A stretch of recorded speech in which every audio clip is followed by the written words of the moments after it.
Hi viewers, இப்போ bread jam எப்படி பண்ணுறதுன்னு பார்க்க போகிறோம். நான் இப்போ வீட் பிரெட் தான் எடுத்திருக்கேன். உங்களுக்கு தேவைன்னா நார்மல் பிரெட் கூட எடுத்துக்கலாம். இப்போ எல்லா பிரெட்லேயும் இருக்கிற சைட்ஸ் எல்லாம் மெதுவாக எடுத்துடலாம்.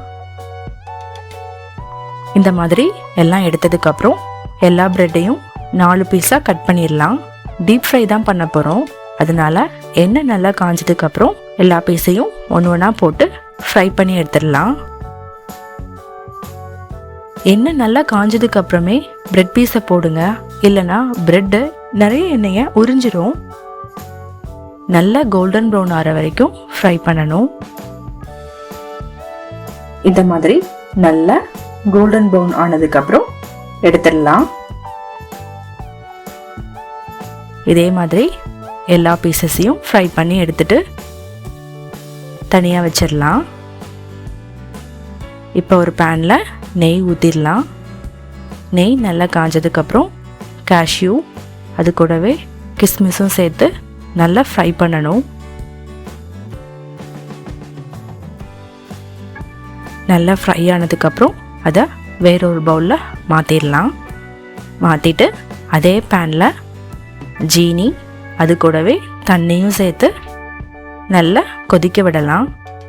நான் இப்போ ப்ரௌன் சுகர் யூஸ் பண்ணுறேன். இதுக்கு பதிலாக ஒயிட் சுகரும் யூஸ் பண்ணலாம். நல்லா கொதிக்கட்டும். கொதித்ததுக்கப்புறம் ஃப்ரை பண்ணி வச்சுருந்த பிரெட் பீசஸ் எல்லாத்தையும் சேர்த்துடலாம்.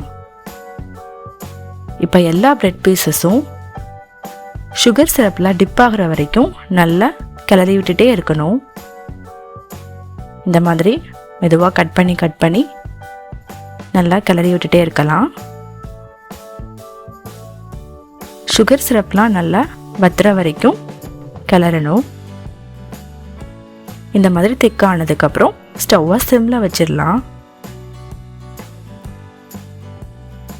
இப்போ அது கூட உப்பு, ஏலக்காய் பொடி சேர்த்துட்டு அது கூடவே ஃப்ரை பண்ணி வச்சுருந்த கேஷ்யூவும் கிஸ்மிஸும் சேர்த்துடலாம். சேர்த்துட்டு அதை நல்லா மிக்ஸ் பண்ணி விட்டுடலாம். நல்லா மிக்ஸ் ஆனதுக்கப்புறம் 2 டேபிள் ஸ்பூன் பால் சேர்த்துடலாம். இப்போ இதை நல்லா மிக்ஸ் பண்ணி விட்டுட்டே இருக்கலாம். பால் ரொம்ப சேர்க்கக்கூடாது, கொஞ்சமாக தான் சேர்க்கணும், இல்லைன்னா பிரெட் ஜாமோட கலர் மாறிடும். இது அப்படியே 2 நிமிஷம் இருக்கட்டும். நெய்யெல்லாம் வெளியே பிரிஞ்சு வந்ததுக்கப்புறம் ஸ்டவ் ஆஃப் பண்ணிடலாம். இப்போ நெய்யெல்லாம் நல்லா பிரிஞ்சு வந்துடுச்சு. இப்போ ஸ்டவ் ஆஃப் பண்ணிவிட்டு வேற ஒரு பவுலில் மாற்றிடலாம். இந்த ரெசிபியை நீங்களும் ட்ரை பண்ணி பாருங்கள். இந்த வீடியோ உங்களுக்கு பிடிச்சிருந்தா ரெட் அண்ட் க்ரீன் ரெசிபீஸ்க்கு சப்ஸ்கிரைப் பண்ணுங்கள்.